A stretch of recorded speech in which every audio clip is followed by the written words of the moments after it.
ക്രിസ്തുവിൽ എല്ലാ പ്രിയപ്പെട്ടവർക്കും മിശിഹായുടെ നാമത്തിൽ വന്ദനം.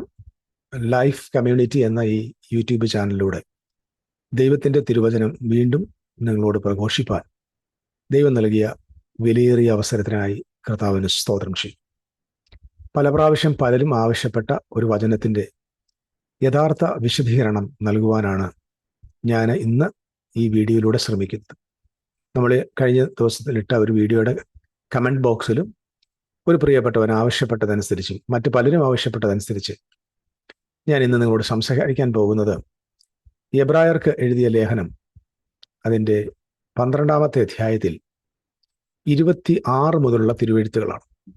ഞാൻ ആ വാക്യങ്ങളെ വായിക്കാം. നമുക്കൊരു ബൈബിൾ സ്റ്റഡിയാണ്. നിങ്ങൾ വചനം കേൾക്കാൻ ആഗ്രഹിക്കുന്നെങ്കിൽ, സത്യം ഗ്രഹിക്കാൻ ആഗ്രഹിക്കുന്നെങ്കിൽ, നിഷ്പക്ഷമായി യാതൊരു പ്രത്യേകിച്ച് അജണ്ടകളില്ലാതെ യഥാർത്ഥ ദൈവവചനം എന്തെന്ന് മനസ്സിലാക്കാൻ നിങ്ങൾ ആഗ്രഹിക്കുന്ന വ്യക്തിയെങ്കിൽ മാത്രം ഈ തിരുവെഴുത്തുകൾ ശ്രദ്ധിക്കുക. അല്ലെങ്കിൽ നിങ്ങൾക്ക് ഇപ്പോൾ തന്നെ വീഡിയോ സ്കിപ്പ് ചെയ്തിട്ട് പോകാം. ഞാനിത് സംസാരിക്കുന്നത് സത്യത്തെ അന്വേഷിക്കാനും കർത്താവിനെ യഥാർത്ഥമായിട്ട് അനുസരിക്കാനും ആഗ്രഹിക്കുന്നവർക്ക് വേണ്ടി മാത്രമാണ് നമ്മൾ ഈ ചാനൽ നടത്തുന്നത്. നമ്മുടെ ശുശ്രൂഷയും അത് തന്നെയാണ്. അതുകൊണ്ട് ദയവായിട്ട് സമയമെടുത്ത് നിങ്ങൾക്ക് കേൾക്കാൻ പറ്റുമെങ്കിൽ കേൾക്കുക, അല്ലെങ്കിൽ സ്നേഹത്തോടെ ഞാൻ പറയുന്നു നിങ്ങൾക്ക് സ്കിപ്പ് ചെയ്ത് പോകാം. പക്ഷേ നിങ്ങൾ അടുത്തൊരു അരമണിക്കൂർ അല്ലെങ്കിൽ അതിനൊക്കെ ഷോർട്ട് ടൈമിൽ വലിയ കുറേ സത്യങ്ങൾ മനസ്സിലാക്കും എന്നതിന് യാതൊരു തർക്കവുമില്ല. എബ്രായർക്ക് എഴുതിയ ലേഖനം 12-ാം അധ്യായത്തിൻ്റെ 26 മുതലുള്ള തിരുവെഴുത്തുകൾ വായിക്കുന്നു. ദൈവവചന വായന നമ്മുടെ ജീവിതത്തിന് അനുഗ്രഹമായി മാറട്ടെ. അവൻ്റെ ശബ്ദം അന്ന് ഭൂമിയെ ഇളക്കി. ഇപ്പോഴോ ഞാൻ ഇനി ഒരിക്കൽ ഭൂമിയെ മാത്രമല്ല ആകാശത്തെയും ഇളക്കും എന്ന് അവൻ വാഗ്ദത്തം ചെയ്തു. ഇനി ഒരിക്കൽ എന്നത് ഇളക്കമില്ലാത്തത് നിലനിൽക്കേണ്ടതിന്, നിർമ്മിതമായ ഇളക്കമുള്ളതിന് മാറ്റം വരും എന്ന് സൂചിപ്പിക്കുന്നു. ആകയാൽ ഇളകാത്ത രാജ്യം പ്രാപിക്കുന്നത് കൊണ്ട് നാം നന്ദിയുള്ളവരായി ദൈവത്തിന് പ്രസാദം വരുമാറ് ഭക്തിയോടും ഭയത്തോടും കൂടെ സേവ ചെയ്യുക. നമ്മുടെ ദൈവം ദഹിപ്പിക്കുന്ന അഗ്നിയല്ലോ. ഈ തിരുവെഴുത്തുകളിലെ ഓരോ വാക്കുകൾ എടുത്ത് കൂടുതൽ ഞാൻ വിശദീകരിച്ചാൽ ഈ വീഡിയോയുടെ ദൈർഘ്യം ഒരു പക്ഷേ 2 മണിക്കൂറോ 3 മണിക്കൂറോ ഒക്കെ പോകും. അത്രയ്ക്കും സഹനം നമുക്ക് ആർക്കും ഇല്ലാത്തത് കൊണ്ട് വളരെ ഷോർട്ടായിട്ട് ഇതിനകത്തെ യാഥാർത്ഥ്യങ്ങൾ എന്താണെന്ന് പ്രിയപ്പെട്ടവരെ ഓർമ്മിപ്പിക്കുവാനായി കർത്താവിൽ ആഗ്രഹിക്കുക. പ്രധാനമായിട്ട് ഇവിടെ നാം മനസ്സിലാക്കേണ്ടത്, ഞാൻ അതിൻ്റെ 22 മുതലുള്ള വാക്യങ്ങൾ ജസ്റ്റ് ഒന്ന് വായിക്കുകയാണ്. പിന്നെയോ, അതായത് നിങ്ങൾ വന്നിരിക്കുന്നത് സീനായിലല്ല, അല്ലെങ്കിൽ ന്യായപ്രമാണം നൽകപ്പെട്ട സീനായ് പർവ്വതത്തിന്റെ അരികിലല്ല, മറിച്ച് സ്വർഗീയ പർവ്വതത്തിനും ജീവനുള്ള ദൈവത്തിന്റെ നഗരമായ സ്വർഗീയ യെരൂശലേമിനും അനേകായിരം ദൂതന്മാരുടെ സർവ്വസംഘത്തിനും സ്വർഗത്തിൽ പേരെഴുതിയിരിക്കുന്ന ആദിജാതന്മാരുടെ സഭയ്ക്കും എല്ലാവരുടെയും ദൈവമായ ന്യായാധിപതിക്കും സിദ്ധന്മാരായ നീതിമാന്മാരുടെ ആത്മാക്കൾക്കും പുതുനിയമത്തിന്റെ മധ്യസ്ഥനായ യേശുവിനും ആബേലിന്റെ രക്തത്തെക്കാൾ ഗുണകരമായി സംസാരിക്കുന്ന പുണ്യാഹ രക്തത്തിനും അടുക്കലത്രേ നിങ്ങൾ വന്നിരിക്കുന്നത്. അതായത് എബ്രായർക്ക് ഇത് എഴുതുന്ന സമയത്ത് എനിക്ക് തോന്നുന്നു ഏകദേശം ഒരു AD 60 ശേഷമാണ് ഇത് എഴുതുന്നത്. അതായത് ന്യായവിധി വരാൻ പോകും. AD 70 ശക്തമായ ന്യായവിധി വരാൻ പോകുന്നു. അപ്പോൾ അതിനു മുമ്പ് പീഡന നിമിത്തം മറ്റ് ഇതര പ്രലോഭനങ്ങളാൽ വശീകരിക്കപ്പെട്ട് ദൈവപുത്രനായ യേശുക്രിസ്തുവിന്റെ പിന്നാലെ വന്ന ശിഷ്യന്മാരായി വന്ന യഹൂദന്മാരായ ആളുകൾ മടങ്ങിപ്പോകുന്ന ഒരു ചിത്രം നമുക്ക് ഈ പുസ്തകത്തിൽ വായിപ്പാൻ കഴിയും. അപ്പോൾ തെറ്റിപ്പോകുന്നവരെ, പിന്മാറ്റത്തിലേക്ക് പോകുന്നവരെ, പുത്രനായ യേശുക്രിസ്തുവിന്റെ രക്തത്തെ ചവിട്ടിയ ശേഷം മലിനമെന്നെണ്ണി വീണ്ടും യഹൂദ മതത്തിലേക്ക് പോകുന്നവരെ മടക്കിക്കൊണ്ടുവരാൻ അവർക്കൊരു മുന്നറിയിപ്പായിട്ടാണ് ഈ എബ്രായ ലേഖനത്തിന്റെ പ്രധാനമായിട്ടുള്ള ലക്ഷ്യം. അതിൽ കർത്താവ് വലിയവനാണ്, അവൻ മോശയേക്കാൾ വലിയവനാണ്, അഹ്റോനേക്കാൾ വലിയവനാണ്, ദേവാലയത്തേക്കാൾ വലിയവനാണ്, യാഗത്തേക്കാൾ വലിയവനാണ് എന്നൊക്കെ പറഞ്ഞ് ദൂതന്മാരെക്കാൾ വലിയവനാണ് എന്നുള്ള ധാരാളം പ്രഖ്യാപനം ക്രിസ്തുവിനെ സംബന്ധിച്ചുള്ള ആ ഗ്രേറ്റ്നെസ് വെളിപ്പെടുത്തി നിങ്ങൾ മടങ്ങിപ്പോകരുത് എന്നുള്ള മുന്നറിയിപ്പ് കൊടുത്ത ശേഷം അവരോട് പറയുകയാണ്, നിങ്ങൾ സിയോൻ പർവ്വതത്തിനും പുതിയ യെരൂശലേമിനും 1000 ദൂതന്മാരുടെ സർവ്വസംഘത്തിനും ആദിജാതന്മാരുടെ സഭയ്ക്കും ദൈവമായ ന്യായാധിപതിക്കും സിദ്ധന്മാരായ നീതിമാരുടെ ആത്മാക്കൾക്കും പുതുനിയമത്തിന്റെ മധ്യസ്ഥനായ യേശുവിനും ആബേലിന്റെ രക്തത്തെക്കാൾ ഗുണകരമായി സംസാരിക്കുന്ന പുണ്യാഹ രക്തത്തിനും അടുക്കൽ വന്നിരിക്കുന്ന അർത്ഥം ഇതുവരെ പുത്തൻ യെരൂശലേമിൽ അവർക്ക് പ്രവേശിക്കാൻ കഴിഞ്ഞിട്ടില്ല, സിയോൻ പർവ്വതത്തിലേക്ക് എത്തുവാൻ കഴിഞ്ഞിട്ടില്ല, അവർക്ക് വേണ്ടി പുണ്യാഹരത്നം സംസാരിച്ചുകൊണ്ടിരിക്കുന്നു. നീതിമാന്മാരായ സിദ്ധന്മാരുടെ അടുക്കൽ ആ ഗണത്തിലേക്ക് അവർക്ക് ഇതുവരെ എത്താൻ പറ്റിയിട്ടില്ല. അവർ അതിന്റെ അടുക്കലെത്തിയിരിക്കുന്നു എന്ന് പറഞ്ഞാൽ രക്ഷയുടെ പൂർണ്ണതയിലേക്ക് എത്തുവാനായി, പ്രവേശനത്തിനായി അവർ അതിന്റെ അരികിലെത്തിയിരിക്കുന്നു. അതുകൊണ്ട് എന്ത് ചെയ്യുക? നിങ്ങൾ ഭയഭക്തിയോടുകൂടി ആയിരിക്കുവാനായിട്ട് ആവശ്യപ്പെടുന്നു. അതുകൊണ്ട് എന്നിട്ട് അടുത്ത് പറയുകയാണ്, അരുളി ചെയ്തവനെ നിരസിക്കാതിരിപ്പാൻ നോക്കുവിൻ. ഇത്രയും നിങ്ങൾ ക്ലോസ് ആണെന്ന് പറഞ്ഞാൽ നിങ്ങൾ വാദക്കിലെത്തിയിരിക്കുന്നു. ഇനി ദൈവത്തിന്റെ തിരുവെഴുത്തുകൾ അരുളി ചെയ്തവൻ, അതായത് നമുക്കറിയാം ഓൾഡ് ടെസ്റ്റമെന്റിൽ പ്രമാണം അനുസരിച്ചവരെക്കുറിച്ച് ഇവിടെ പറയുന്നു, അരുളി ചെയ്തവനെ നിരസിക്കാതിരിപ്പാൻ നോക്കുവിൻ. ഭൂമിയിൽ അരുളി ചെയ്തവനെ നിരസിച്ചവർ തെറ്റി ഒഴിയാതിരുന്നു എങ്കിൽ. ഈ ഭൂമിയിൽ അരുളി ചെയ്തവരെന്ന് പറഞ്ഞാൽ ഓൾഡ് കവനന്റ് സിസ്റ്റത്തെ കുറിച്ചാണ് പറയുന്നത് കേട്ടോ. അപ്പം മോശ മുഖാന്തരം അരുളി ചെയ്തു. ആ അരുളി ചെയ്തവനെ നിരസിച്ചവർക്ക് അവർക്ക് തെറ്റി ഒഴിയാതിരുന്നു എങ്കിൽ സ്വർഗത്തിൽ നിന്ന് അരുളി ചെയ്തവനെ നാം വിട്ടുമാറിയാൽ എത്രയധികം. ഇത് it's talking about the old testament and new testament, Moses and Christ. Okay, ഞാനത് ജസ്റ്റ് നിങ്ങൾക്ക് അറിയാൻ വേണ്ടി പറഞ്ഞു. വിട്ടുമാറിയാൽ എത്ര അധികമാണ്. അപ്പം മോശയുടെ വാക്ക് കേൾക്കാത്തവർക്ക് നിശ്ചയമായിട്ടും അതിന്റെ ശിക്ഷാവിധി വന്നെങ്കിൽ സ്വർഗത്തിൽ നിന്ന് അരുളി ചെയ്തവനായ ക്രിസ്തുവിനെ നിരസിച്ചവർക്ക് എത്ര അധികം ഉണ്ടാകുമെന്നാണ് മുന്നറിയിപ്പ് കൊടുക്കുന്നത്.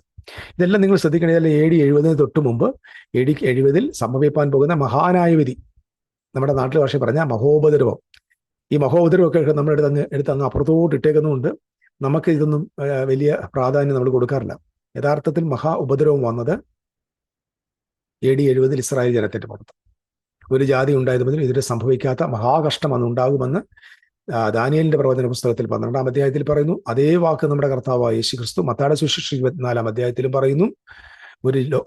ഒരു ജാതി അല്ലെങ്കിൽ ലോകത്തിന് ആരംഭം മുതൽ ഇതുവരെയും ഉണ്ടാകാത്തതും ഇനിമേലെ സംഭവിക്കാത്തതുമായ മഹാകഷ്ടം അന്നുണ്ടാകുമെന്നുള്ള ഇസ്രായേലിന് കൊടുക്കുന്ന മുന്നറിയിപ്പ്.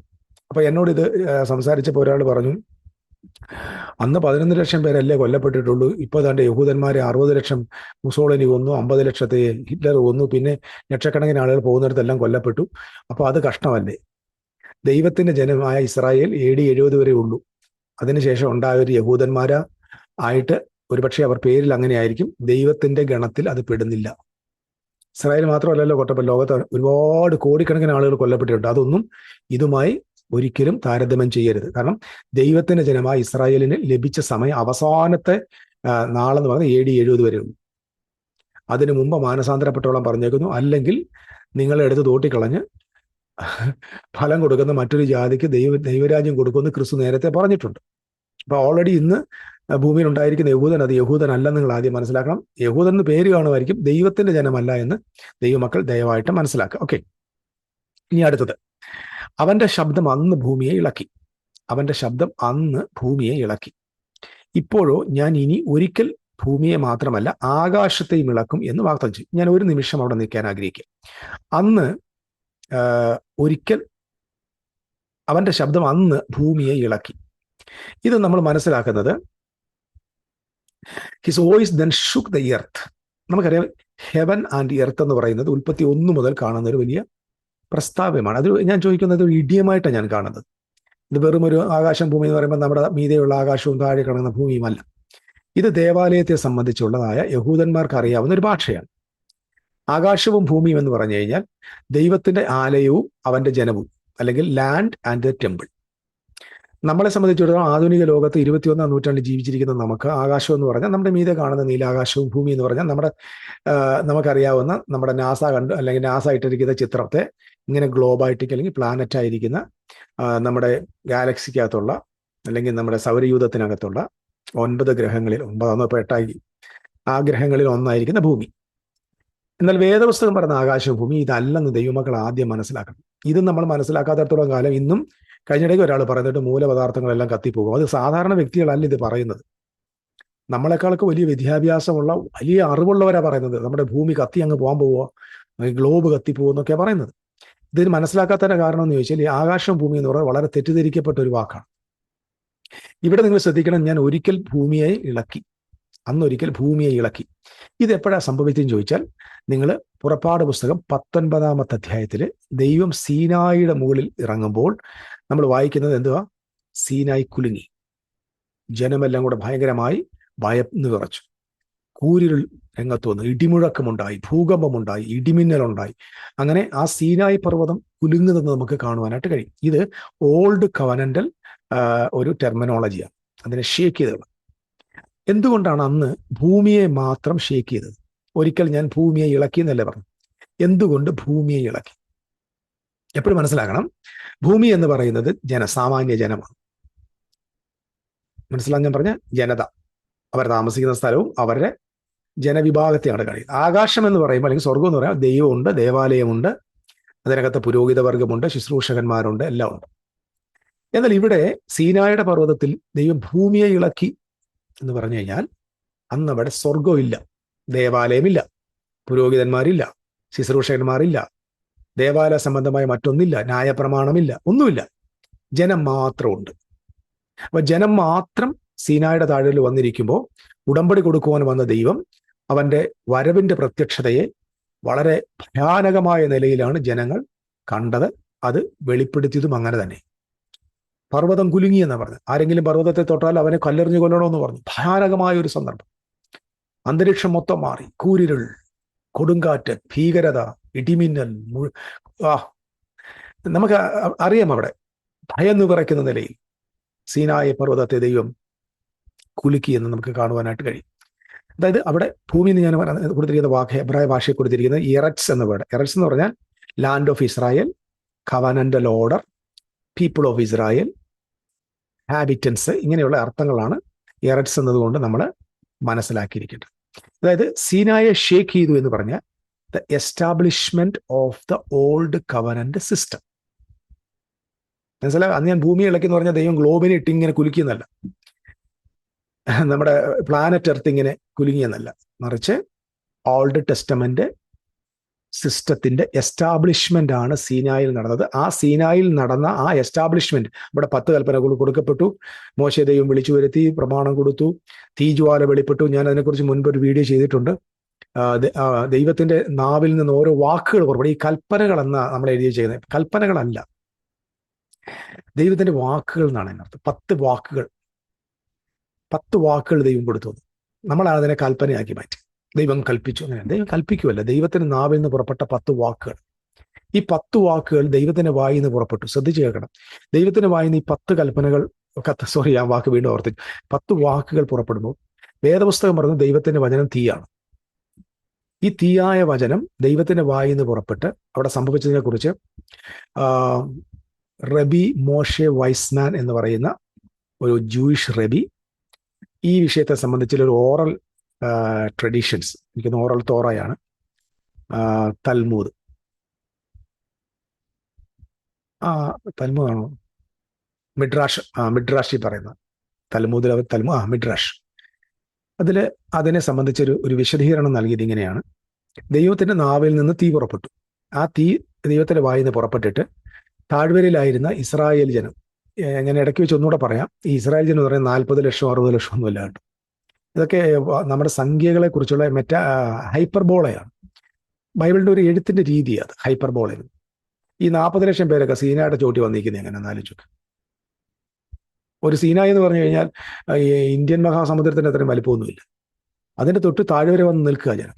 മാക്സിമം പോയാൽ ഒരു 25,000 ആളുകളാണ്, അല്ലെങ്കിൽ ഒരു പോട്ടെ മാക്സിമം 1 ലക്ഷം പേര്. ഈ 1 ലക്ഷം പോയിരുന്നു അതൊക്കെ ടു മച്ച് ആകട്ടെ. അപ്പം നമ്മൾ ബൈബിൾ തിരുത്തുന്നല്ല കേട്ടോ, ബൈബിൾ തിരുത്തുകയല്ല, ഞാൻ ബൈബിളിനെ തിരുത്തുന്ന ആളുമല്ല. ഞാൻ ബൈബിളിനെ ഏറ്റവും കൂടുതൽ എൻ്റെ പ്രാണനേക്കാൾ സ്നേഹിക്കുന്ന ആളാണ്. എൻ്റെ ജീവിതത്തെക്കാൾ ഞാൻ വേദപുസ്തകം സ്നേഹിക്കുന്ന ആളാണ്. ഓക്കെ. അപ്പം ഈ താഴ്വര വന്ന് നിൽക്കുന്ന ഇവരുടെ മുമ്പിൽ ഈ തീജ്വാല വെളിപ്പെടുക. തീജ്വാല എന്ന് പറഞ്ഞാൽ അഗ്നി നാവ് വെളിപ്പെടുക. തീജ്വാല വന്നിട്ട് ഓരോരുത്തരുടെ മുമ്പിൽ വന്ന് നാവായി വന്നിട്ട് ഈ ഓരോ അഗ്നിജ്വാല ഓരോ നാവായി വന്ന് ഇവരുടെ മുമ്പിൽ വന്ന് പ്രത്യക്ഷപ്പെട്ടിട്ട് ഇവരോട് പറഞ്ഞു, ഞാനല്ലാതെ അന്യദൈവം നിങ്ങൾക്ക് ഉണ്ടാകരുത്. എന്നിട്ട് ഈ അഗ്നിനാവ് വീണ്ടും എന്തായി ഒന്നായി മാറി സീനായിലേക്ക് തിരികെ ചെന്ന് കൽപ്പലകയിൽ അത് എഴുതി. 2ാമത്തെ വാക്കും അങ്ങനെ പുറപ്പെട്ടു, 10ാമത്തെ വാക്കും അങ്ങനെ പുറപ്പെട്ടു. അതുകൊണ്ടാണ് നമ്മൾ വേദപുസ്തകം വായിക്കുമ്പോൾ പുറപ്പാട് പുസ്തകം 20-ാം അധ്യായത്തിൽ വായിക്കുന്നത് ഇങ്ങനെയാണ്, ഞാൻ സീനായിൽ വെച്ച് നിങ്ങളോട് അരുളി ചെയ്ത് നിങ്ങൾ കേട്ടു എന്നല്ല എഴുതിയിരിക്കുന്നത്, നിങ്ങൾ കണ്ടുവല്ലോ. ഇത് കണ്ടിട്ടാണ് ജനങ്ങൾ പറഞ്ഞത്, ഇനി ദൈവം ഞങ്ങളോട് സംസാരിക്കേണ്ട, മോശ സംസാരിച്ചാലും മതി. കാരണം ദൈവത്തിന്റെ വാക്കുകൾ അത്ര തീജ്വാല പോലെ അവരുടെ കൺമുന്നിൽ ഓരോരുത്തരോട് പറയാം. അതായത് കോമൺ ആയിട്ടായിരുന്നില്ല ദൈവത്തിന്റെ പ്രമാണം, എല്ലാവർക്കും ഓരോരുത്തർക്കും ഇൻഡിവിജ്വലി ദൈവം ആ പ്രമാണത്തെ കൊടുക്കുമായിരുന്നു, ഓരോരുത്തർക്കും കൊടുക്കുമായിരുന്നു, ഓരോരുത്തരും അത് കേൾക്കുക. ഇതിന്റെ ഫുൾഫിൽമെന്റ് ആണ് നമുക്ക് എവിടെ കാണുന്നത്? അപ്പോസ്തലപ്രവൃത്തി 2-ാം അധ്യായത്തിൽ. അഗ്നിജ്വാല പോലെ പിളർന്നിരിക്കുന്ന നാവുകൾ അവർക്ക് പ്രത്യക്ഷമായി, അത് ഓരോരുത്തരുടെ മേൽ പതിഞ്ഞു. പഴയ നിയമത്തിൽ എന്താ സംഭവിച്ചത്? അഗ്നിജ്വാല വെളിപ്പെട്ടു, കൺമുൻപിൽ വന്ന് സംസാരിച്ചു, നേരെ തിരിച്ചുപോയി കല്ലിൽ പതിഞ്ഞു. ന്യൂ ടെസ്റ്റ്മെന്റ് വന്നപ്പോൾ അതേ അഗ്നിജ്വാല വീണ്ടും വെളിപ്പെട്ടു, ഓരോരുത്തരുടെ മേൽ പതിഞ്ഞു, ഓരോരുത്തർക്കും അത് വെളിപ്പെട്ടു, പ്രത്യക്ഷപ്പെട്ടു, എന്നിട്ട് ഓരോരുത്തരുടെ മേൽ പതിഞ്ഞു. കാരണം ഞാൻ ഇനി നിങ്ങൾക്ക് പ്രമാണം തരാൻ പോകുന്നത് കല്ലിൽ കൊത്തിയ പ്രമാണമല്ല, മറിച്ച് മാംസളമായ നിങ്ങളുടെ ഹൃദയത്തിന്റെ പലകയിൽ പ്രമാണം എഴുതുമെന്ന് പറഞ്ഞ ദൈവം അത് ഓൾഡ് ടെസ്റ്റ്മെന്റിന് പകരം ന്യൂ ടെസ്റ്റ്മെന്റിൽ അപ്പോസ്തലപ്രവൃത്തി 2-ാം അധ്യായത്തിൽ അത് വെളിപ്പെടുത്തി. നിങ്ങൾക്കത് ബോധ്യമായി ഞാൻ വിചാരിക്കുന്നു. അപ്പൊ ഇന്ന് ഈ സമയത്ത് എന്ത് ചെയ്യും? ദൈവം അവിടെ new testament, old testament establishment ചെയ്തപ്പോൾ അവൻ ഭൂമിയെ കുലുക്കി, ജനത കിടുങ്ങിപ്പോയി, എന്ന് പറച്ചു. ദൈവം ഞങ്ങളോട് സംസാരിക്കണ്ട, മോശം ഞങ്ങളോട് സംസാരിച്ചാൽ മതി എന്ന് പറയുന്ന നിലയിൽ സാഹചര്യങ്ങളെ ദൈവം എന്ത് ചെയ്തു? ശക്തമായ നിലയിൽ ഡീൽ ചെയ്തു. That was the establishment of the old covenant order or old covenant system. So the first shaking എന്ന് പറയുന്നത് the giving of Torah, priesthood, temple system. ഒന്നാമത്തെ ഷേക്കിങ്ങിൽ എന്താ സംഭവിച്ചത്? അവർക്ക് പ്രമാണം കിട്ടി, പൗരോഹിത്യം കിട്ടി, ദേവാലയ സംബന്ധമായ ആലയത്തെ ടെമ്പിൾ സിസ്റ്റം കിട്ടി, നിയമത്തിന്റെ വിശദീകരണങ്ങൾ ലഭ്യമായി. എന്ന് പറഞ്ഞാൽ ഈ ജനത വാസ്തവത്തിൽ എന്ത് ചെയ്തു? ദൈവത്തിന്റെ ഒരു ഉടമ്പടിയുടെ ജനമായി മാറി. First shake. അതുകൊണ്ടാണ് നമ്മൾ എബ്രായ ലേഖനത്തിൽ ഇങ്ങനെ വായിക്കുന്നത്, എന്തോ അവന്റെ ശബ്ദം അന്ന് ഭൂമിയെ ഇളക്കി. ഞാൻ പറഞ്ഞത് അവന്റെ ശബ്ദം, ദൈവത്തിന്റെ voice, the call of God shaking the earth, എററ്റ്സ്. ഇപ്പോഴോ ആ ഓൾഡ് കവനന്റ് സിസ്റ്റത്തെ കുറിച്ച് പറഞ്ഞ ശേഷം അപ്പോസ്തലനായ പൗലോസ് പറയാ, ഇപ്പോഴോ എന്ന് പറഞ്ഞാൽ ഇപ്പോഴെന്ന് പറഞ്ഞാൽ നമ്മൾ ഈ 21-ാം നൂറ്റാണ്ടല്ല കേട്ടോ, ഇത് എഴുതുന്ന സന്ദർഭം ആ ജനത ഓഡിയൻസിനോട് പറയാ, ഇപ്പോഴോ ഞാൻ ഇനി ഒരിക്കൽ ഭൂമിയെ മാത്രമല്ല, അതായത് ഞാൻ ഈ old covenant law, temple system, അല്ലെങ്കിൽ ഞാൻ ഈ കവനന്റ് മാത്രമല്ല, ജനതയെ മാത്രമല്ല, എറട്സിനെ മാത്രമല്ല, ഞാൻ ആകാശത്തെയും ഇളക്കും. ഹഷമായും മീൻസ് സ്വർഗങ്ങളെ, ആകാശങ്ങളെയും ഞാൻ ഇളക്കും എന്ന് വാക്തത്വം ചെയ്തു. നമുക്ക് ഈ വാക്യം കാണാൻ പറ്റുന്നത് ഹഗ്ഗായിയുടെ പ്രവചനത്തിൽ. നമുക്കത് 2-ാം അധ്യായത്തിന് 6-ാമത്തെ വാക്യത്തിൽ വായിക്കാം. സൈന്യങ്ങളുടെ യഹോവ ഇപ്രകാരം അരുളി ചെയ്യുന്നു. ശരി, ഞാൻ അതിന് 5 പേർ വായിക്കാം. നിങ്ങൾ മിസ്രയീമിൽ നിന്ന് പുറപ്പെട്ടപ്പോൾ ഞാൻ നിങ്ങളോടുകൂടെ ചെയ്തിരുന്ന നിയമത്തിന്റെ വചനം ഓർപ്പിൻ. എന്റെ ആത്മാവ് നിങ്ങളുടെ ഇടയിൽ വസിക്കുന്നു, നിങ്ങൾ ഭയപ്പെടേണ്ട. സൈന്യങ്ങളുടെ യഹോവ ഇപ്രകാരം അരുളി ചെയ്യുന്നു, ഇനി കുറഞ്ഞോന്ന് കഴിഞ്ഞിട്ട് ഞാൻ ആകാശത്തെയും ഭൂമിയെയും കടലിനെയും കരയെയും ഇളക്കും. ഇങ്ങനെയാണ് ഹഗ്ഗായി പറഞ്ഞിരിക്കുന്നത്. പക്ഷേ ആവശ്യമുള്ള കാര്യങ്ങൾ മാത്രം നമുക്കത് അത് അപ്പോസ്തലനായ പൗലോസിന്റെ എഴുത്തുകൾക്കകത്തൊരു പ്രത്യേകതയുണ്ട്. അദ്ദേഹം മുഴുവൻ അങ്ങ് എടുക്കത്തില്ല, അത്യാവശ്യമുള്ള അത് അവരുടെ ഒരു രീതിയാണ്. അതൊരു അപ്പോസ്റ്റോലിക് അതോറിറ്റി എന്ന് ഞാൻ വിചാരിക്കുന്നു, ഹോളി ഗോസ്റ്റിന്റെ ഇൻസ്പിറേഷനിൽ. ഇവിടെ അദ്ദേഹം എത്തുമാത്രം എടുത്തു, ഞാൻ ആകാശത്തെയും ഭൂമിയെയും ഇളക്കും. അപ്പൊ ഹഗ്ഗായിയുടെ പ്രവചനത്തിൽ പറഞ്ഞിരിക്കുന്ന ഈ വാക്ക് ആണ് എബ്രായ ലേഖനം 12-ാമത്തെ അധ്യായത്തിൽ പറഞ്ഞിരിക്കുന്നത്. ഇനി ഒരിക്കൽ അന്ന് അവന്റെ ശബ്ദ ഭൂമിയെ ഇളക്കി, ഓൾഡ് കവനന്റ് സിസ്റ്റം, അല്ലെങ്കിൽ ആ ജനത, order, establishment of the old covenant. ഇപ്പോഴും ഞാൻ ഇനി ഒരിക്കൽ ഭൂമിയെ മാത്രമല്ല ആകാശത്തെയും ഇളക്കും എന്ന് വാഗ്ദത്തം ചെയ്തു. എന്ന് പറഞ്ഞാൽ ഇനി ഭൂമിയെ ആകാശത്താണ് ഒരിക്കൽ കൂടെ ഞാൻ എന്ത് ചെയ്യുക? ഷേക്ക് ചെയ്യാൻ പോകും. അപ്പൊ ഈ ഷേക്കിങ് സംഭവിക്കുമെന്ന് മുൻകൂട്ടി ദൈവം എന്ത് ചെയ്യാണ്? ഇവർക്ക് ഒരു മുന്നറിയിപ്പ് കൊടുക്കുകയാണ്. അപ്പൊ ഹഗ്ഗായിയുടെ പറഞ്ഞ 2-ാം അധ്യായത്തിൽ പറഞ്ഞ് ഇനി ആകാശത്തെയും ഭൂമിയും ഇളക്കും. അത് നേരെ പൗലോസ് കോട്ട് ചെയ്യാം. ഇവിടെ ഹെവൻ എന്നതിന് കൊടുക്കുന്ന ഷമായിം. എപ്പോഴും ഹീബ്രുവില് ഈ IM എന്ന് പറയുന്ന വാക്ക്, ഞാൻ വലിയ ഹീബ്രു സ്കോളർ അല്ല കേട്ടോ, ചുമ്മാ അറിയാവുന്ന കിട്ടുന്ന സമയത്ത് വാക്യങ്ങളൊക്കെ വാക്കുകൾ പഠിക്കാറ്. ഞാൻ വേർഡ് സ്റ്റഡിയാണ് ഞാൻ കൂടി ചെയ്തില്ല. എബ്രായിക്ക് ഗ്രാമർ ഒന്നും എനിക്കറിയത്തില്ല. അത്യാവശ്യം ഉണ്ടെങ്കിൽ മാത്രം നമ്മുടെ ബൈബിൾ ഹബിലോ മറ്റും ഇന്റർലീനിയർ ബൈബിളിനകത്തൊക്കെ പോയി ഇതെന്താണെന്നൊക്കെ നോക്കാറുണ്ട്. അതിന്റെ എറ്റിമോളജി എന്താണ്, അതിന്റെ അത് ഏത് രീതിയിലാണ് കൊടുത്തിരിക്കുന്നത്, അതിന്റെ അങ്ങനെയുള്ള കാര്യങ്ങൾ. ദാറ്റ് മച്ച് ഞാൻ പറഞ്ഞല്ലോ, എബ്രായ ഭാഷ എന്ന് പറഞ്ഞാൽ ഇച്ചിരി കട്ടിയുള്ള ഭാഷയാണ്, എങ്കിലും അത്യാവശ്യത്തിന് നമ്മൾ പഠിക്കാൻ ശ്രമിക്കാറുണ്ട്. അപ്പൊ ഇവർ ഷമായിം എന്ന് പറഞ്ഞ ഈ IM എന്ന് പറഞ്ഞു കഴിഞ്ഞാലുണ്ടല്ലോ, എപ്പോഴും അവസാനം ഐ എം വന്നു കഴിഞ്ഞാൽ അത് പ്ലൂറലാണ്. ഷമായിം, എലോഹിം എന്ന് പറയുമ്പം ദൈവങ്ങൾ എന്നൊരു അർത്ഥം വരും. പക്ഷെ ദൈവങ്ങൾ എന്നല്ലെങ്കിലും ഇവിടെ ഷമായിം എന്ന് പറയുന്നത് സ്വർഗങ്ങൾ, ഹെവൻസ് എന്നാണ്. മയീം എന്ന് പറയും, വെള്ളങ്ങൾ എന്നാണ്. പക്ഷെ വെള്ളങ്ങളുടെ കൂട്ടത്തെ കണ്ട് മയീം എന്ന് പറയും. ഇതുപോലെ ഹെവൻസ് എന്ന് പറയാം ഷമായിം. ഞാൻ ഷമായിമിനെ ഇത് ഇളക്കാൻ പോവുകയാണ്. ഷമായിം എന്ന് പറഞ്ഞാൽ റൂളിംഗ് അതോറിറ്റി, ഭരിക്കുന്ന ഭരണാധികാരികൾ, പ്രീസ്റ്റ്ഹുഡ്, പുരോഹിത വർഗം, religious power, high priest, law executives അല്ലെങ്കിൽ നിയമങ്ങളെ എക്സിക്യൂട്ട് ചെയ്യുന്നവർ. അപ്പം ഷമായിം എന്നുകൊണ്ട് അർത്ഥമാക്കേണ്ടത് ദേവാലയവും ദേവാലയ സംബന്ധമായ പൗരോഹിത്യവും റൂളേഴ്സും അതോറിറ്റിയും. നമ്മുടെ ബൈബിളിന്റെ ഭാഷ പറഞ്ഞ വാഴ്ചകൾ, അധികാരങ്ങൾ, അന്ധകാര ശക്തിയുടെ ഈ ലോകത്തിലെ അന്ധകാര ശക്തി, ഇങ്ങനെയൊക്കെ സ്വർലോഹങ്ങളുടെ ദുഷ്ടാത്മസേന എന്നൊക്കെ പറഞ്ഞിട്ടില്ലേ, ഇതെല്ലാം ഈ ടെമ്പിൾ സിസ്റ്റവുമായിട്ട് ബന്ധപ്പെട്ടതാണ്. നേരത്തെ ഇതൊക്കെ സ്വർലോഹങ്ങളിലെ നല്ല സേനയായിരുന്നു, പിന്നെ എന്തായി മാറി? ദുഷ്ടാത്മസേനയായി മാറി. അന്ധകാരത്തിന്റെ ലോകാധിപതി എന്നൊക്കെ പറയുന്നത് ലോകാധിപതി ആയിരുന്നു, അത് അന്നത്തെ വേൾഡിന്റെ അധിപതികളായിരുന്നു. പക്ഷെ പിന്നെ അവർ അന്ധകാരത്തിൽ പോയി. സോ ഇങ്ങനെ ഈ സിസ്റ്റം, അതാണ് ഷമായിം. ഞാൻ ആകാശത്തെയും ഭൂമിയും ഇളക്കും എന്ന് പറഞ്ഞാൽ, ആകാശം എന്ന് പറഞ്ഞാൽ is ruling authority and priesthood religious power. എററ്റ്സ് എന്ന് പറഞ്ഞാൽ എർത്ത്, ഭൂമി എന്ന് പറയുമ്പോൾ അത് covenant people, system under that rule. അപ്പൊ സ്വർഗത്തിന്റെ കീഴിലല്ലേ ഭൂമി. അപ്പം ഈ റൂളിങ്ങിന്റെ കീഴിലുള്ള ജനവിഭാഗം, അതിന്റെ കീഴിലുള്ള എല്ലാ അതോറിറ്റിയുടെ കീഴിലുള്ള ആ സിസ്റ്റത്തെയാണ് നമ്മൾ എററ്റ്സ് എന്നതുകൊണ്ട് അർത്ഥമാക്കണം. ദയവായിട്ട് ഇത് മനസ്സിലാക്കണം. അതുകൊണ്ടാണ് കർത്താവ് പറഞ്ഞ ആകാശവും ഭൂമിയും ഒഴിഞ്ഞു പോകും വരെ ന്യായപ്രമാണത്തിന്റെ വള്ളിയെങ്കിലോ പുള്ളിയെങ്കിലോ നീങ്ങിപ്പോകത്തില്ലെന്ന് പറഞ്ഞാൽ നമ്മുടെ മീതെ കാണുന്ന ആകാശവും നമ്മൾ ഇരിക്കുന്ന ഭൂമിയും നീങ്ങിപ്പോകുന്നല്ല. അങ്ങനെ പഠിപ്പിക്കുന്നവരുണ്ട്, ഇഷ്ടം പോലെ ഉണ്ട്, ബഹുഭൂരിപക്ഷം അങ്ങനെയാണ്. പക്ഷെ അതല്ല, അതിനകത്ത് യാതൊരു വാസ്തവുമില്ല, ലോജിക്കലല്ല.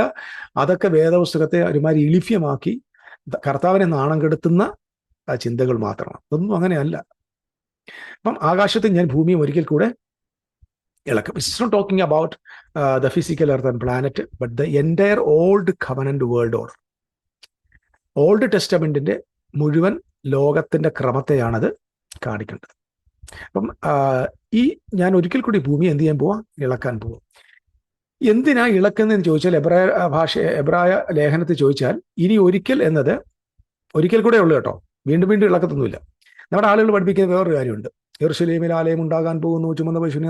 ഞാൻ ഇതിന്റെ കുറേ നടന്നതാണ്. ഈ ചുമന്ന പശുവിന്റെ പുറകെ നടന്ന് എൻ്റെ കയ്യിൽ ഇഷ്ടംപോലെ അതിനെ സംബന്ധിച്ചുള്ള ഡോക്യുമെന്റ്സ് ഉണ്ടായിരുന്നു. ഞാനൊക്കെ ആവശ്യമുള്ളത് മാത്രം എടുത്തിട്ട് ബാക്കി റിമൂവ് ചെയ്തു. അപ്പം ഈ ചുമന്ന പശുവിനെ ഇറക്കാൻ പോകുന്നു, ദേവാലയത്തിന്റെ ആദ്യ കല്ല്, അടിസ്ഥാന കല്ല് ഉണ്ടാക്കി, ഇതൊക്കെ ശരിയാ കേട്ടോ. ആലയം പണിയാനുള്ള പരിപാടികളൊക്കെ ചെയ്യുന്നുണ്ട്. ഇതിനെ സപ്പോർട്ട് ചെയ്യുന്നവരാണ് നമ്മുടെ ഇവാഞ്ചലിക്കൽ പീപ്പിൾസ് സപ്പോർട്ടിങ് ദാറ്റ്. കാരണം അവർക്ക് ഇനിയും വീണ്ടും എന്ത് ചെയ്യണം? ദേവാലയം പണിയണം. ആ ദേവാലയത്തിൽ പിടിച്ച് അന്തിക്രിസ്തുവിനെ ഇരുത്തണം, അവിടെ പിന്നെ ബലി നടത്തണം, പിന്നെ അത് തല്ലിപ്പിടിച്ച് കളയണം. എന്തൊരു ഗതികേടാന്നൊരു ചോദിക്കും. നല്ല കാര്യം 3-4 പ്രാവശ്യം ആവർത്തിച്ചാൽ നമുക്ക് കുഴപ്പമൊന്നുമില്ലല്ലേ? തിന്മയായ കാര്യം വീണ്ടും വീണ്ടും പണിത് വീണ്ടും വീണ്ടും പൊളിക്കുക എന്ന് പറയുന്നത്, അതായത് ദൈവം പൊളിച്ചതിനെ വീണ്ടും ആർക്കും പണിയാൻ പറ്റത്തില്ല. അതുകൊണ്ടാണ് നമ്മൾ ലേഖനത്തിൽ ഇത് വായിക്കുന്നത്. ദൈവം പൊളിച്ചതിനെ വീണ്ടും ആർക്കും അത് പണിയാൻ പറ്റത്തില്ല. ഇവിടെ ഇനി ഒരിക്കൽ എന്നത് ഇളക്കമില്ലാത്തത് നിലനിൽക്കേണ്ടത്. അപ്പം ഇതുവരെ ഉള്ളത് ഇളകുന്നതായിരുന്നു. ഭൂമി ഓൾഡ് ടെസ്റ്റമെന്റ്, ആകാശവും ഭൂമിയും എന്ന് പറയുന്നത് സീനായിൽ ഉണ്ടായതാണ് ഭൂമി. ആകാശവും ഭൂമിയും ഇളക്കും എന്ന് പറഞ്ഞാൽ അത് fullness of the old governances. Old ഗവർണൻസിന്റെ ഫുൾനെസ് വന്നു. ടെമ്പിൾ വന്നു, പ്രീസ്റ്റ്ഹുഡ് വന്നു, ലെവിറ്റിക്കൽ പ്രീസ്റ്റ്ഹുഡ് ഓർഡർ വന്നു. എല്ലാ അധികാരത്തോടെ പൂർണ്ണതയിൽ നിൽക്കുന്ന സമയം. അപ്പൊ ഇത് രണ്ടും ഓൾഡ് ടെസ്റ്റ്മെന്റ് ബന്ധപ്പെട്ടത്. അപ്പം ഇനി ഒരിക്കൽ എന്നത് ഇളകാത്ത ഒന്ന്, നിലനിൽക്കേണ്ടതിന്, നിർമ്മിതമായ ഇളക്കമുള്ളതിന് മാറ്റം വരും എന്ന് സൂചിപ്പിക്കുന്നു. അതായത് ഇളക്കമില്ലാത്തത് നിലനിൽക്കേണ്ടതിന്. അപ്പൊ ഇളക്കമില്ലാത്തത് ഏതാണ്? എന്തുവാ ഇളക്കമില്ലാത്തത്? The things which are shaken may be removed. ഇളകുന്നത് നീങ്ങിപ്പോകണം. Old covenant, created covenant system, temple made with hands, മരണം കൊണ്ട് അവസാനിക്കുന്ന ലെവിറ്റിക്കൽ പ്രീസ്റ്റ്ഹുഡ്, മനുഷ്യന്റെ മനസാക്ഷിക്ക് ഒരിക്കലും സമാധാനം വരുത്താത്ത sacrificial system, national Israel as a covenant structure. Israel എന്ന് പറയുന്ന ജനം മാത്രമായിരുന്നു, അവരോട് മാത്രം ഉടമ്പടി. അപ്പൊ ഇതായിരുന്നു ഇളകിപ്പോകുന്നത്. ഈ ഇളകിപ്പോകുന്നത് നീങ്ങിപ്പോകണം. എന്തിനാ? ഇളകാത്തത് നിലനിൽക്കേണ്ടതിന്. മത്തായിയുടെ സുവിശേഷം 24-ാം അധ്യായത്തിൽ നമ്മുടെ കർത്താവ് യേശുക്രിസ്തു പറഞ്ഞത് ഇതിനെക്കുറിച്ചാണ്. കല്ലിന്റെ പുറത്ത് കല്ല് ശേഷിക്കാതെ ഇളകിപ്പോവും, ഇല്ലാതാവും. പത്രോസിന്റെ ഭാഷ പറഞ്ഞ മൂലപദാർത്ഥങ്ങൾ കത്തിപ്പോകും, ആകാശം കൊടുമുഴത്തോട് ഇളകിപ്പോകും, ഭൂമിയിലും അതിന്റെ പണികൾ വെന്തുപോകും. ഇതൊന്നും ഇനി ഭാവി സംഭവിക്കുന്നതല്ല കേട്ടോ. ഞാൻ ഈ പറഞ്ഞ ചലഞ്ചാണ്. പബ്ലിക്ക് നിങ്ങളോട് പറയും, ഇത് ചലഞ്ചാണ്. നിങ്ങൾ ഇനി 1000 പേര് അപ്പുറത്ത് നിന്നിട്ട് കത്തിപ്പോകും ആനയാ പൂനയാ എന്ന് പറഞ്ഞിട്ടൊന്നും ഒരു കഥയില്ല, ഒരു കഥയില്ല. Because it's talking about the old covenant system. ഇത് കർത്താവ് യേശു മത്തായിയുടെ സുവിശേഷം 24-ാം അധ്യായത്തിൽ പറഞ്ഞിരിക്കും. ഇവിടെ നീങ്ങിപ്പോകണം എന്ന് പറഞ്ഞിരിക്കുന്നതിന് കൊടുത്തിരിക്കുന്ന പദം, ഞാൻ അതിന്റെ just I want to take that verse. നീങ്ങിപ്പോകേണ്ടതിന്, അതായത് ഇളക്കമുള്ളത്, അതായത് ഇളക്കമില്ലാത്തത് നിലനിൽക്കേണ്ടതിന്, നിർമ്മിതമായ ഇളക്കമുള്ളതിന് മാറ്റം വരും. It's very important. മാറ്റം വരും. അതായത് നിർമ്മിതമായെന്ന് പറഞ്ഞാൽ മെയ്ഡ് ബൈ ഹാൻഡ്, അതായത് പറഞ്ഞേ മനുഷ്യനിർമ്മിതമായത്, നിർമ്മിതമായ ദേവാലയം എല്ലാം നിർമ്മിതമാകാം, കൈകൊണ്ട് നിർമ്മിച്ച ആലയം. അതുകൊണ്ടാണ് ശലോമോൻ വലിയൊരു ആലയം പണിതിട്ട് ദൈവമേ നീ കൈകൊണ്ട് നിർമ്മിച്ച ആലയത്തിനകത്ത് താമസിക്കുന്നില്ല. അതുകൊണ്ടാണ് ഇവരുടെ പൂർവ്വപിതായ അബ്രഹാമും ഇസഹാക്കും യാക്കോബും ഒരു കൂടാരത്തിൽ പാർത്തുകൊണ്ട് ദൈവം കൈപ്പണിയായി നിർമ്മിച്ചതും അടിസ്ഥാനമിട്ടത്. ഞങ്ങൾ പണിതല്ല. ആ പുതിയ യെരൂശലേമിന് വേണ്ടി കാത്തിരുന്നു. നിങ്ങൾക്ക് മനസ്സിലാവുന്നുണ്ടോ ഞാൻ പറഞ്ഞു വരുന്നത്? അപ്പൊ ഇവിടെ നിർമ്മിതമായ ഇളക്കമുള്ളതിന് മാറ്റം വരും. ഈ മാറ്റം വരും എന്നതിന് കൊടുത്തിരിക്കുന്ന റിമൂവ്ഡ് എന്ന, കേട്ടോ, ഇംഗ്ലീഷിൽ പറഞ്ഞിരിക്കുന്ന റിമൂവ്, നീക്കം വരണം എന്നുള്ളത്. ഈ മാറ്റം വരിക എന്നതിന് കൊടുത്തിരിക്കുന്ന ഗ്രീക്ക് വേർഡ് മെറ്റാതെസിസ് എന്നാണ്. മെറ്റാതെസിസ് മീൻസ് ചേഞ്ച്. അപ്പൊ ഈ ഇളക്കമുള്ളത് ഉള്ള ആകാശവും ഭൂമിയും ചേഞ്ച് ആകാൻ പോകും. റിമൂവിങ്, ട്രാൻസ്ലേഷൻസ് എന്ന് പറഞ്ഞാൽ എടുത്തു മാറ്റുക. Being taken, transposition, that is ട്രാൻസ്ഫറൽ,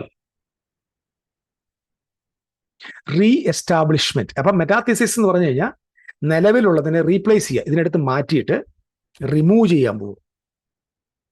transposition ചെയ്യാൻ പോകും എന്ന് പറഞ്ഞാൽ അതിനെ റീ എസ്റ്റാബ്ലിഷ്മെന്റ് ചെയ്യാൻ പോകും. ഈ ഓൾഡ് ടെസ്റ്റമെന്റ്സിനെ മാറ്റിയിട്ട് എന്ത് ചെയ്യാൻ പോകും? ന്യൂ കവനന്റ് കൊണ്ടുവരാൻ പോകും. ഓൾഡ് കിങ്ഡത്തെ മാറ്റിയിട്ട് ക്രിസ്തുവിന്റെ ഒരു പുതിയ രാജ്യം, ദൈവത്തിന്റെ രാജ്യം എസ്റ്റാബ്ലിഷ് ചെയ്യാൻ പോകും. ഓൾറെഡി ദൈവരാജ്യം ഇവരുടെ കയ്യിലുണ്ട് കേട്ടോ. അപ്പൊ അത് എന്ത് ചെയ്യാൻ പോവാ? റീ എസ്റ്റാബ്ലിഷ്മെന്റ് ചെയ്യാൻ പോകും. എന്തിനാ? അപ്പം ഓൾഡ് സിസ്റ്റം റിമൂവ് ചെയ്യുന്ന ബൈ ഹാൻഡ് ആയിരുന്നു, മരിച്ചു പോകുന്നതായിരുന്നു, പൊളിഞ്ഞു പോകുന്നതായിരുന്നു. അതിന് മാറ്റം വരുത്തി ഇളകാത്തത്, തകർന്നു പോകാത്തത്, എന്നേക്കും നിലനിൽക്കുന്നത് എറ്റേണൽ ആയിട്ടുള്ള ഒരു സിസ്റ്റത്തെ കൊണ്ടുവരാൻ വേണ്ടി എന്ത് ചെയ്യാണ്? റിമൂവ് ചെയ്യുന്നു. ഓൾഡ് കവനന്റ് സിസ്റ്റത്തെ എന്ത് ചെയ്യുക? Removed. That means transition, replacement ചെയ്യുക. അതായത് ഈ സിസ്റ്റം മൊത്തം അങ്ങ് പൊളിച്ചു കളയല്ല, മറിച്ച് ആ സിസ്റ്റത്തിന് പകരം മറ്റൊന്ന് കൊണ്ടുവരാൻ പോകും. മനസ്സിലാവുന്ന ഞാൻ പറഞ്ഞു വരുന്നത്? അതായത് ആദം മുതൽ ആരംഭിച്ച പരിപാടി മൊത്തം അങ്ങ് അവസാനിപ്പിക്കില്ല. ആദം മുതൽ കൊണ്ടുവന്ന സിസ്റ്റത്തെ റീപ്ലേസ് ചെയ്യുന്നു, റീ എസ്റ്റാബ്ലിഷ്മെന്റ് ചെയ്യുന്നു,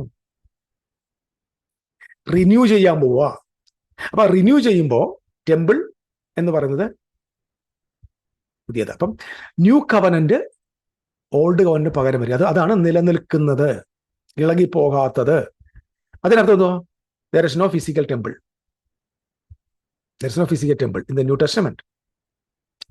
പിന്നെ എന്താ ഉള്ളത്? ലിവിങ് ടെമ്പിൾ, ജീവനുള്ള ആലയം ജനങ്ങളായി മാറി. അന്ന് യെരൂശലേമിന്റെ കുന്നും പുറത്ത് ഭയങ്കരമായ വലിയ കല്ലും കൊണ്ടുണ്ടാക്കിയത് ആലയമെങ്കിൽ ഇന്ന് ജീവനുള്ള കല്ലുകളെ കൊണ്ട് ലോകം മുഴുവൻ, ഇന്നത്തെ ദേവാലയത്തിന്റെ വലിപ്പം ലോകത്തിന്റെ വലിപ്പമോ, ഭൂമിക്ക് എത്ര വലിപ്പമുണ്ടോ, അല്ലെങ്കിൽ ലാൻഡിന്, ഭൂമി താമസിക്കുന്ന ലാൻഡിന് എത്ര വലിപ്പമുണ്ടോ അത്രയ്ക്കും എന്തുണ്ട്? ദേവാലയത്തിന് വലിപ്പമുണ്ട്. കാരണം ദേവാലയത്തിന്റെ കല്ലുകൾ എല്ലായിടത്തും ഉണ്ട്, എല്ലാവരെയും കൂടെ ചേർത്ത്. അപ്പം യേശുക്രിസ്തുവിന്റെ സഭയ്ക്ക് ഇപ്പൊ എത്ര വലിപ്പമുണ്ട്? ഭൂമിയുടെ അത്രയും വലിപ്പമുണ്ട്. ആലോചിച്ച് നോക്ക്. പഴയ നിയമത്തിലെ ആലയത്തിനോ 26 ഏക്കർ. 26 ഏക്കർ എന്ന് പറഞ്ഞു കഴിഞ്ഞാൽ യഹോവയായ ദൈവത്തിന്റെ നാമം സ്ഥാപിക്കേണ്ട സ്ഥലമാണ് യെരൂശലേം.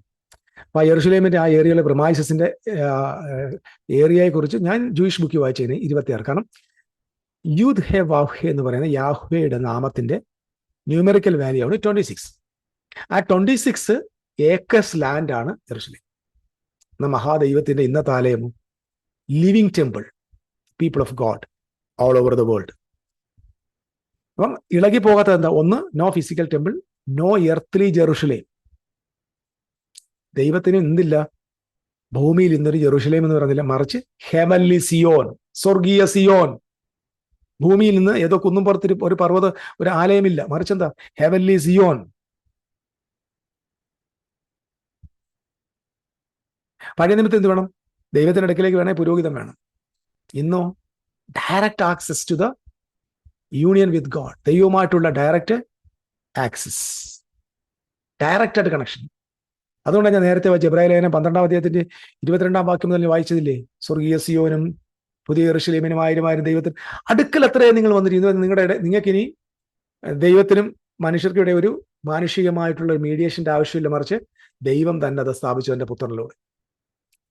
സോ ആർക്കും ഒരു മീഡിയേറ്ററിന്റെ ആവശ്യമില്ല, ഒരു പുരോഹിതന്റെ ഇല്ല, ഒരു ടെമ്പിൾ സിസ്റ്റം ഇല്ല, രക്തവുമായിട്ട് വരണ്ട, ആടുമായിട്ട് വരണ്ട, ബലിയുമായിട്ട് വരണ്ട. ഡയറക്റ്റ്ലി എന്ത് ചെയ്യാൻ പറ്റും? ദൈവമായിട്ട് അടുത്ത് വരുന്ന നിലയിലേക്ക് ഇവർക്ക് വരാൻ പറ്റും. ഇവിടെ മനസ്സിലാവുന്ന ഞാൻ പറഞ്ഞു വരുന്നത്? എബ്രായർക്ക് എഴുതിയ ലേഖനം ഞാൻ ഒന്നുകൂടെ വായിക്കുന്നു. അന്ന് അവന്റെ ശബ്ദ ഭൂമിയെ ഇളക്കി, ഇപ്പോഴും ഞാൻ ഒരിക്കൽ ഭൂമിയെ മാത്രമല്ല ആകാശത്തെയും ഇളക്കും എന്ന് ഞാൻ വാഗ്ദത്തം ചെയ്തു. ഇനി ഒന്നുകൂടെ പറയാം. അന്ന് ഭൂമിയെ ഇളക്കി എന്ന് പറഞ്ഞാൽ അന്ന് മനുഷ്യർ മാത്രമേ ഉണ്ടായിരുന്നുള്ളൂ. ഇപ്പോൾ ഞാൻ ആകാശത്തെയും ഭൂമിയും ഇളക്കെന്ന് പറയുമ്പോൾ ഇവിടെ ഇപ്പൊ എന്താണ്? ആകാശമുണ്ട്, പ്രീസ്റ്റ്ഹുഡ് ഉണ്ട്, ലോ ഉണ്ട്, സിസ്റ്റം ഉണ്ട്, എല്ലാം ഉണ്ട്. പക്ഷെ അപ്പൊ ഇത് ആകാശവും ഭൂമിയുള്ള സമയം, അതായത് പഴയ നിയമത്തിന്റെ പൂർണ്ണതയിൽ നിൽക്കുക. അപ്പൊ ദൈവം ആകാശത്തെയും ഭൂമിയെയും ഇളക്കും. നമ്മൾ ഹഗ്ഗായി 2:6 അത് വായിച്ചു. എന്തിനാ ഇതിനെ ഇളക്കാൻ പോകുന്നത്? ഇതിനെ നീക്കിയിട്ട് മറ്റൊന്നിനെ സ്ഥാപിക്കാൻ പോകും. ഇനി ഒരിക്കൽ എന്ന് പറഞ്ഞാൽ എന്നേക്കും നിലനിൽക്കേണ്ട അർത്ഥം, ദൈവത്തിന്റെ പ്രോഗ്രാം എന്നേക്കുമായി സ്ഥാപിക്കപ്പെട്ടു. ദയവായി ശ്രദ്ധിക്കുക, ദൈവം എന്തോ കാര്യങ്ങൾ ചെയ്തുകൊണ്ടിരിക്കുകയല്ല, ദൈവം ചെയ്യാനുള്ളത് ചെയ്തു തീർന്നു. That is the finished work. അത് AD 70 ദേവാലയത്തിൽ റിമൂവ് ചെയ്തു. Metathesis, re establishment of the New Testament. നിലനിൽക്കുന്ന ജീവനുള്ള ദേവാലയമായ, എറ്റേണൽ പ്രീസ്റ്റ്ഹുഡായ, ജീവന്റെ ആത്മാവിന്റെ പ്രമാണമുള്ള, മാറാത്ത ദൈവരാജ്യമുള്ള, മനുഷ്യനിർമ്മിതമായ മീഡിയേഷൻ ആവശ്യമില്ലാത്ത മനോഹരവും ശ്രേഷ്ഠവുമായ ഒരു പുതിയ നിയമം സ്ഥാപിക്കപ്പെട്ടു. Glory to God. എന്തിനാണ് ഇത് പറയാനൊരു കാരണം? ഇളക്കമുള്ളതിന് മാറ്റം വരുത്തി. എന്തിന്? ആകയാൽ ഇളകാത്ത രാജ്യം പ്രാപിക്കുന്നത് കൊണ്ട്. എൻ്റെ അർത്ഥം ഇതുവരെ ഒരു രാജ്യം പ്രാപിച്ചിട്ടില്ല. ദൈവരാജ്യം എപ്പോഴാണ് വരേണ്ടത്? കഴിഞ്ഞ ഇടയ്ക്ക് ഒരാൾ പറയുന്നത് കേട്ടു, പുത്രൻ തന്റെ രാജ്യത്തിൽ മഹത്വത്തോടെ വരുന്നത് കാണുവോളം മരണം ആസ്വദിക്കാത്തവർ നിൽക്കുന്നവരുണ്ടെന്ന് പറഞ്ഞപ്പോൾ ഉടനെ പറയാം അത് പെന്തിക്കോസ്തിൽ സ്ഥാപിച്ചപ്പെട്ടു. കഷ്ടം. കർത്താവായ യേശു ക്രിസ്തു പോലും ലൂക്കോസിൽ 21-ാം അധ്യായത്തിൽ പറഞ്ഞു, എന്തുവാ യെരൂശലേം ദേവാലയത്തിനകത്ത് സംബന്ധിച്ച് എന്തുവാ സൈന്യങ്ങൾ ചുറ്റുമ്പോൾ ഇതൊക്കെ സംഭവിക്കുമ്പോൾ ആകാശത്തിലെ അടയാളങ്ങൾ കാണുമ്പോൾ മനുഷ്യപുത്രൻ മേഘങ്ങളിൽ വെളിപ്പെടുമ്പോൾ നിങ്ങൾ തലകളെ ഉയർത്തിക്കോണം, ദൈവത്തിന്റെ രാജ്യം സമീപിച്ചിരിക്കുന്നു. അപ്പൊ ദൈവരാജ്യം വരിക. മഹാരാജാവ് അവന്റെ മഹാശക്തിയോടെ 1000 ദൂതന്മാരോടുകൂടെ, വിശുദ്ധന്മാരോടുകൂടെ. ഈ വിശുദ്ധന്മാരെന്നൊക്കെ പറയുമ്പോൾ ഇനി നിങ്ങൾ ടെൻഷൻ ആവേണ്ട, അവനോടുകൂടെ മരിച്ചടക്കപ്പെട്ട സ്വർഗ്ഗസ്ഥലങ്ങളിൽ ഇരിക്കുന്ന വിശുദ്ധന്മാരാ, അത് സ്പിരിച്വലിസ്റ്റ് സ്പീക്കിംഗ്. ആ ദൂതന്മാരോടുകൂടെ ദൈവരാജ്യത്തിൽ ഇറങ്ങി വന്നത് AD 70. കാരണം ഓൾഡ് കവനന്റ് സിസ്റ്റം, ആ ഓൾഡ് കവനന്റ് കിങ്ഡം എടുത്ത് അതിനെ റീപ്ലേസ് ചെയ്ത് ആ രാജ്യം ഫലം കൊടുക്കുന്ന മറ്റൊരു ജാതിക്ക്, മറ്റൊരു ജനതയ്ക്ക്, നേഷൻസിന് കൊടുക്കാൻ വേണ്ടി കർത്താവ് വന്നത് AD 70. അപ്പൊ യേശുക്രിസ്തു മത്തായിയുടെ സുവിശേഷം 16-ാം അധ്യായത്തിൽ 28-ാമത്തെ വാക്യത്തിൽ മനുഷ്യപുത്രൻ തന്റെ രാജ്യത്തിൽ മഹത്വത്തിൽ വരുന്നത് കാണുവോളം മരണമാസ്വദിക്കുന്നവർ ഈ നിൽക്കുന്നവരുണ്ടെന്ന് പറഞ്ഞത് പെന്തിക്കോസിനെ കുറിച്ചല്ല. അങ്ങനെ പറഞ്ഞാൽ പറ്റത്തില്ല ഇവർക്ക്. കാരണം ഇവരുടെ കർത്താവ് ഇതുവരെ വന്നിട്ടില്ല. ഞാൻ പഠിപ്പിക്കുന്ന എന്റെ ബൈബിളിലെ യഥാർത്ഥ ക്രിസ്തു വന്നു. കള്ളക്രിസ്തു ഇനി വരാനുള്ളൂ. ഏതെങ്കിലും കള്ളക്രിസ്തുക്കൾക്ക് വേണ്ടിയായിരിക്കും ഇവർ കാത്തിരിക്കുന്നത്. ട്രൂ ക്രൈസ്റ്റ്, ബൈബിളിലെ ക്രിസ്തു, അപ്പോസ്തലന്മാർ കണ്ട ക്രിസ്തു, ആദിമസഭയിൽ വെളിപ്പെട്ട ക്രിസ്തു, വിശുദ്ധ തിരുവെഴുത്ത് പറയുന്ന ക്രിസ്തു AD 70 വന്നു. ഇന്ന് യേശു വരുമെന്ന് പറയുന്നെങ്കിൽ അത് വേറെ ഏതെങ്കിലും യേശു ആയിരിക്കും. യേശു എന്ന് പേരുള്ള വേറെ ആരെങ്കിലും ആയിരിക്കും. ആ യേശുവിന് വേണ്ടിയാണ് ഇവർ കാത്തിരിക്കുന്നത്. Okay, we are not waiting for that word because our Jesus already kept his word. കാരണം യേശു പറഞ്ഞു, ഞാൻ വരുന്നതും കാണുന്നത് വരെ മരണം ആസ്വദിക്കാത്തവർ ഈ നിൽക്കുന്ന ചിലരുണ്ടെന്ന് പറഞ്ഞാൽ ചിലർ ഈ നിൽക്കുന്നവരിൽ മരിക്കാതെ നിൽക്കുന്ന. അപ്പം അദ്ദേഹം അതിനകത്ത് പറഞ്ഞ 6 മാസത്തിന് മുമ്പ് പറഞ്ഞു. അപ്പം 6 മാസത്തിനിടയ്ക്ക് ബാക്കിയുള്ളവരെല്ലാം ചത്തോ കേൾക്കുന്നതിനകത്ത്? ആലോചിച്ച് നോക്ക്. അപ്പോസ്തലന്മാർ എല്ലാവരും ആരെങ്കിലും ചത്തുപോയോ? യേശുവിന് കേൾവിക്കാരെങ്കിലും മരിച്ചുപോയോ? 1-2 പേര് മരിച്ചാണ്. പക്ഷെ യേശു ക്രിസ്തു പറഞ്ഞ വാക്കിനനുസരിച്ച് കൃത്യമായി പറഞ്ഞ AD 70 മുമ്പ് അപ്പോസ്തലന്മാരെല്ലാം കൊല്ലപ്പെട്ടു. ആകപ്പാടെ ആ ഒരു സന്ദർഭത്തിൽ ഭൂമിയിൽ ജീവിച്ചിരുന്ന ഏക അപ്പോസ്തലൻ എന്ന് പറയുന്ന യോഹന്നാൻ മാത്രമേ ഉള്ളൂ. വാസ്തവത്തിൽ യേശു ക്രിസ്തു ഈ നിൽക്കുന്ന ചിലർ മരണം ആസ്വദിക്കാത്തവർ ഈ നിൽക്കുന്നവരിൽ ഉണ്ടെന്ന് പറഞ്ഞ യോഹന്നാൻ അപ്പോസ്തലനെ കുറിച്ചാണ്. അതുകൊണ്ടാണ് യോഹന്നാന്റെ സുവിശേഷം 21-ാം അധ്യായത്തിൽ പത്രോസ് ചോദിച്ചു, ഇവൻ എന്ത് സംഭവിക്കുന്നു ചോദിക്കുമ്പോൾ പത്രോസിനോട് അവൻ പറയുകയാണ്, ഞാൻ വരുവോളം ജീവിച്ചിരിക്കുന്നു, നിനക്കെന്തെന്ന് ചോദിച്ചു. Jesus was talking about John. John മാത്രമല്ല കേട്ടോ, ഒരുപാട് പേർ ആ കാലഘട്ടത്തിൽ ആനുകാലികമായി ജീവിച്ചിരുന്നു. യേശു ക്രിസ്തുവിന്റെ കേൾവിക്കാരിലെ ശിഷ്യന്മാരിൽ പലരും അന്നുണ്ടായിരുന്നു. അപ്പോസ്തലന്മാരിൽ എല്ലാവരും കൊല്ലപ്പെട്ടു എങ്കിലും യോഹന്നാൻ ഒഴികെ ബാക്കി എല്ലാവരും കൊല്ലപ്പെട്ടു. പക്ഷേ യേശു ക്രിസ്തുവിന്റെ ശിഷ്യന്മാർ ധാരാളം പേർ, യേശുവിന്റെ വചനം കേട്ടുകൊണ്ടിരുന്ന അത്രയും അനേകർ ആ ഇവന്റിന്റെ സാക്ഷികളായിരുന്നു. It's not talking about Pentecost. നമുക്ക് ന്യായം പറയാം, കാരണം നമ്മൾ ഉണ്ടാക്കി വെച്ചിരിക്കുന്ന തിയറി സ്ഥാപിക്കണമെങ്കിൽ നമ്മൾ വേദോസത്തെ ഇങ്ങനെ ചുരുട്ടണം, അല്ലെ? തുണി പിഴിയുന്ന പോലെ പിഴിഞ്ഞെങ്കിൽ മാത്രമേ നമുക്ക് രക്ഷപ്പെടാൻ പറ്റൂ. ഞങ്ങൾക്ക് അങ്ങനെ പിഴിയേണ്ട ആവശ്യമൊന്നുമില്ല. സത്യവചനം പറയുന്നവർക്ക് അങ്ങനെ പിഴിയേണ്ട ആവശ്യമില്ല. സത്യമായി സ്ട്രൈറ്റ് ആയിട്ട് പറയാം.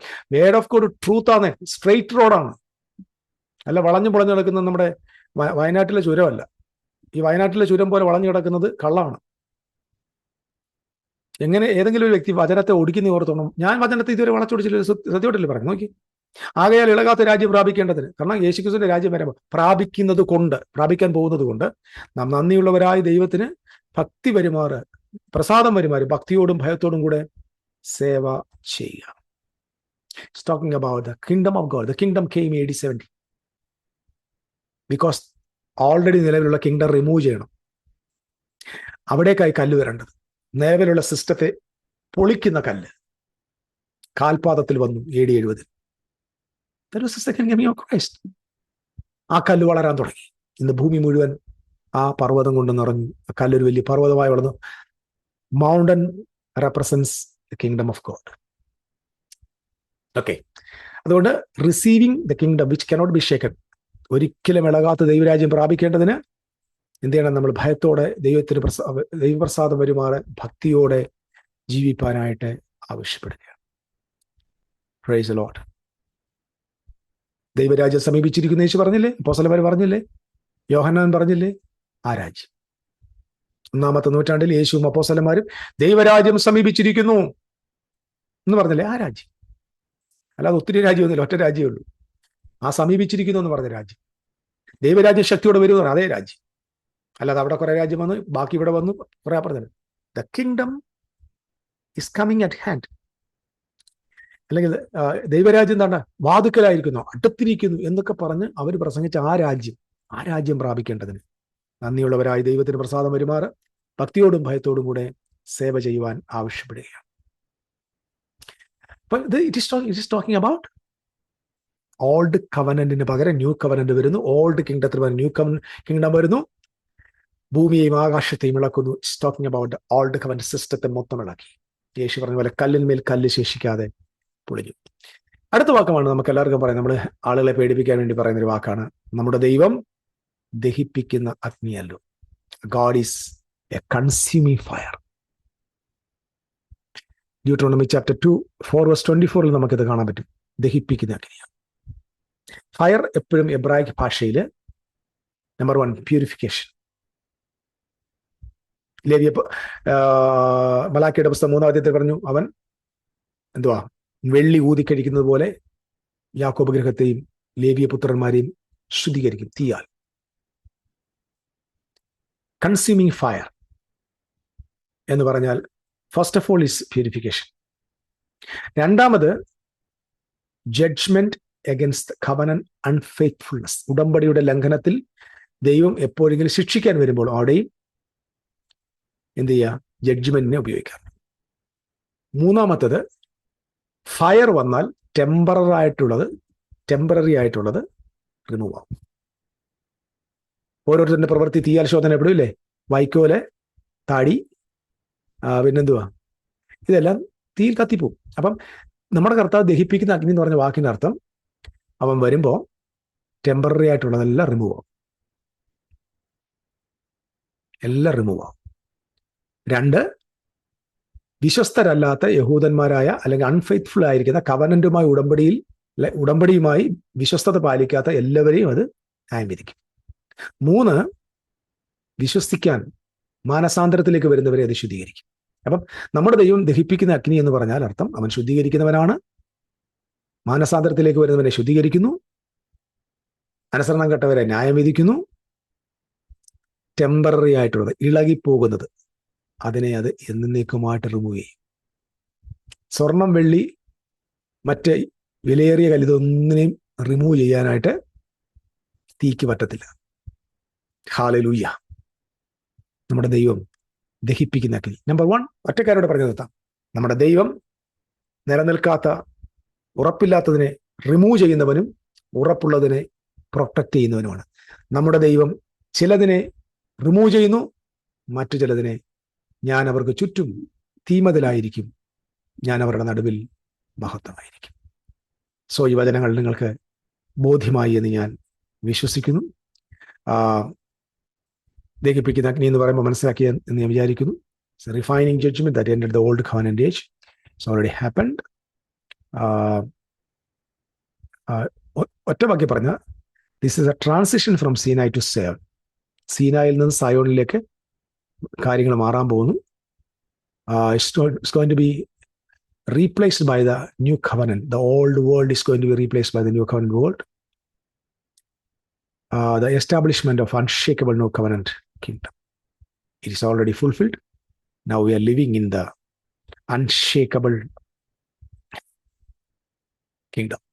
ഒരിക്കലും വിളകി പോകാത്ത, അന്തിക്രിസ്തു ഒന്ന് പിടിച്ചെടുക്കാത്ത, ഏകലോക ഗവൺമെന്റ് ഇല്ലാത്ത, ഏലിയൻസ് ഒന്ന് എടുത്തുകൊണ്ട് പോകാത്ത, ഒരുത്തനും വരാത്ത നമ്മുടെ കർത്താവായ യേശു ക്രിസ്തുവിന്റെ ഇളകാത്ത രാജ്യത്തിൽ നാം ആയിരിക്കുന്നു. We are protected by the consuming fire. God is the consuming fire. Is protecting us. Is purifying us. Is removing everything. നമ്മുടെ ജീവിതത്തിലും എന്തൊക്കെയോ വേണ്ടാത്തതിനെ എടുത്ത് കത്തിച്ചു കളയുന്ന അത്ഭുതവാനായ ഒരു ദൈവത്തിന്റെ കൂടെയാണ് നമ്മൾ ജീവിക്കുന്നത്. നിങ്ങൾക്കത് മനസ്സിലായി എന്ന് ഞാൻ വിചാരിക്കുന്നു. Praise the Lord, praise the Lord, praise the Lord, praise the Lord. എൻ്റെ വാക്കുകൾക്ക് വിരാമം ഇടുകയാണ്. I thank God. I know that you are blessed with these verses. ദൈവത്തിനും പറയാനുള്ള ഭാഗ്യം ദൈവം തന്നതിന് സ്തോത്രം. കർത്താവിൽ അനുഗ്രഹിക്കട്ടെ. പിതാവായ ദൈവം നിങ്ങളെ തുടർന്ന് തൻ്റെ വചനത്താൽ ബലപ്പെടുത്തട്ടെ. ഈ വീഡിയോ നിങ്ങൾക്ക് അനുഗ്രഹമായി മാറിയെങ്കിൽ പ്രിയപ്പെട്ടവരെ, ദയവായി നിങ്ങൾക്ക് ചെയ്യാൻ പറ്റുന്നത് you can support our ministry in many ways. You can do whatever the things you can do. You can share this message to everyone. നിങ്ങൾക്ക് എല്ലാവർക്കും ഇത് ഷെയർ ചെയ്യാം. നമ്മുടെ ശുശ്രൂഷയെക്കുറിച്ച് മറ്റുള്ളവർക്ക് പരിചയപ്പെടുത്താം. സത്യവചനം കേൾക്കാൻ വേണ്ടി ജനത്തെ നിങ്ങൾക്ക് ആഹ്വാനം ചെയ്യാം. സംശയങ്ങൾ ഉണ്ടെങ്കിൽ നിങ്ങൾക്ക് നിശ്ചയമായിട്ട് കമന്റ് ബോക്സിൽ ഇടാം. മാത്രമല്ല, നമ്മുടെ ഈ കേൾവിക്കാരിരിക്കുന്ന ഒരു 64-70% ആളുകളും നമ്മുടെ ചാനൽ സബ്സ്ക്രൈബ് ചെയ്യാത്ത, അത് വിരൽ ജസ്റ്റ് ഒന്ന് അമർത്തി നമ്മുടെ ശുശ്രൂഷയെ സപ്പോർട്ട് ചെയ്യണം. ബെൽ ബട്ടൺ അമർത്തണം. കാരണം നമ്മൾ ഒരു മെസ്സേജ് ഇട്ടാൽ ഉടനെ നിങ്ങൾക്കത് ലഭ്യമാകും. അപ്പോൾ എല്ലാവരും അനുഗ്രഹിക്കട്ടെ. God bless you. Thank you.